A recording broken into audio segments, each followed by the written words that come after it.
हम बात करेंगे income tax return 2026 financial year 2026 को कैसे बनाना है, कैसे रिटर्न फाइल करनी है, कंप्लीट डिटेल में समझेंगे। इसके अंदर हम लोग इनकम फ्रॉम सैलरी, अगर आपने सिर्फ सैलरी की इनकम है तो उसको कैसे करेंगे वो भी समझेंगे। अगर अगर आपने इनकम फ्रॉम सैलरी के अलावा इनकम फ्रॉम प्रॉपर्टी है, बिजनेस है, कैपिटल गेन है, अदर सोर्स है, तो हम उसके बारे में भी समझेंगे। और कंप्लीट डिटेल में हम लोग इसको समझेंगे कि हम लोगों ने कैसे रिटर्न करनी है इनकम टैक्स 2026 की। तो सबसे पहले ना मैं आपने क्या करना है, सबसे पहले आपने क्या करना है कि अपने six file income tax return में अपना अपना टैक्स ईयर लिखना है। ये टैक्स ईयर 2025 का जो है ये मैंने डमी लिखा है, एग्जैक्ट सेम होगा और इसी तरीके से आपने करना है, ठीक है। तो सबसे पहले आपने आ जाना है और आपने यहाँ पर इंग्लिश को सेलेक्ट कर लेना है क्योंकि कंफर्टेबल है। सबसे पहले आपने ना इसके ऊपर यस करना है कि ये आपका रेजिडेंट है। अगर आप रेजिडेंट हैं तो आपने यहाँ पर यस कर देना, अगर आप नॉन रेजिडेंट है तो आपने नो कर देना है। नॉन रेजिडेंट की अलग टैक्स रूल्स अलग वो है, ठीक है। सबसे पहले आप यहाँ पर आएंगे, अगर आपकी सैलरी के बाद कोई और इनकम है, प्रॉपर्टी इनकम है, बिजनेस की इनकम है, पेमेंट सर्विसेज की इनकम है, किसी और चीज़ की इनकम है, तो आपने उसको भी सिलेक्ट कर देना है। अगर आपने कोई डिविडेंड्स इनकम अर्न कर रही है या कोई POD profit on date earn कर रहे हैं तो आपने इसको भी सिलेक्ट करना है।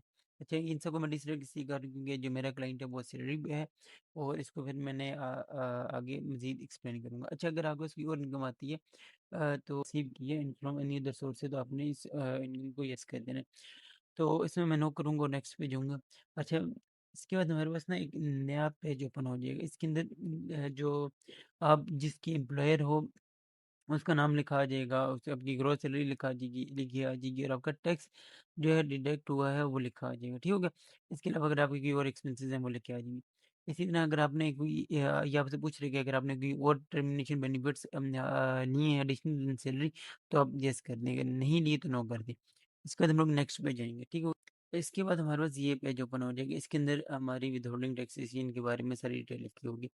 अब आपकी अगर आप सिर्फ सैलरी पर्सन है तो आपके लिए यहाँ तक रिटर्न होगी, आपके ऊपर सिंपल सा आपका एडवांस जो भी कटा हुआ है वो लिखा आ जाएगा। अगर आपके पास इंटरनेट बिल्स के ऊपर आपकी सैलरी के अलावा किसी और चीज़ के ऊपर बिल है वो लिखा आ जाएगा। मिनिमम टैक्स, फाइनल टैक्स अगर आपने कोई दिया है तो वो भी यहाँ पर आ जाएगा। उसके बाद आप यहाँ से इसको कंटिन्यू कर सकते हैं।